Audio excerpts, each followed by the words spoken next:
Rami Khouri is a senior fellow at the American University of Beirut, and he joins us live now from Boston. It's a pleasure to have you on the program, sir. Now, Israel says the attacks were not conducted in relation to their war on Gaza. What's your take on this escalation we're seeing in the Red Sea? I think there's several aspects of this that are really significant. The first is the technical capabilities of the Ansar Allah group, otherwise known as the Houthis.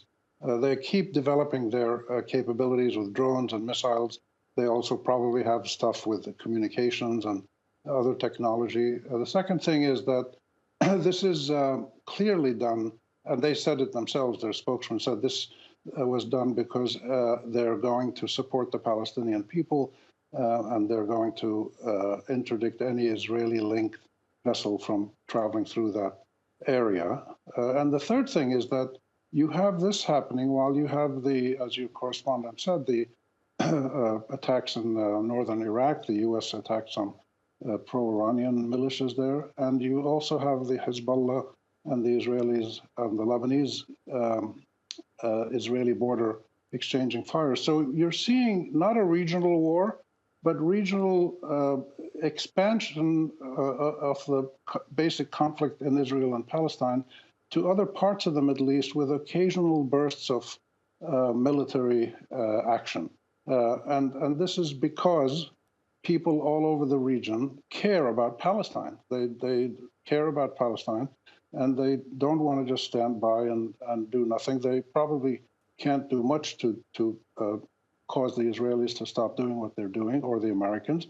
But people will fight back, and they'll resist, and they'll be defiant when they feel they're in a situation like this. Right. Well, there are legitimate concerns that this conflict in Gaza could have spillover effect. If Israel continues to indiscriminately attack Gaza, are we likely to see more attacks like this from the likes of the Houthis and other groups like Hezbollah, as you mentioned?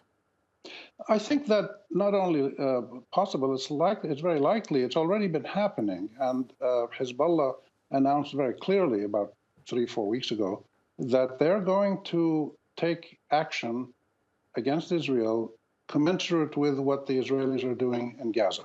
And what the Israelis are doing is ratcheting up their barbarian attacks against the Palestinians too. What one UNICEF spokesman in Gaza said, that Gaza has become a zone of death. That's amazing for a UN official who's on the ground to say this. So yes, there is possibility that this could keep expanding. I still don't expect a regional war, but what's critical is that these groups that are involved in these incidents are all linked with Iran in some way or another, and they're part of what they call themselves the resistance axis, resistance and deterrence front.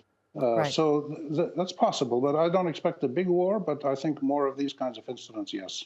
Well, Israel has officially announced its so-called next phase of the war, that it has begun its land incursion into the south of Gaza, meaning there will be more destruction and damage there. They're trying to match what they did in the north, in the south. What do you think the end game is here for Israel? What is it going to take for them to stop their offensive in Gaza and their atrocities in the occupied West Bank?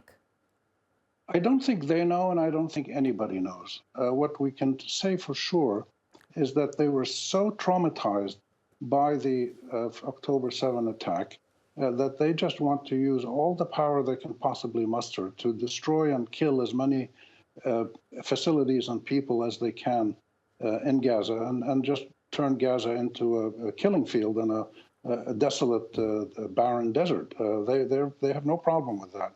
And they do this partly because they think it's a deterrent, but they've done this before many times, and it's never been a deterrent. It's always spurred greater resistance and militarism by their foes. And they also need to regain a sense of their illusory invincibility.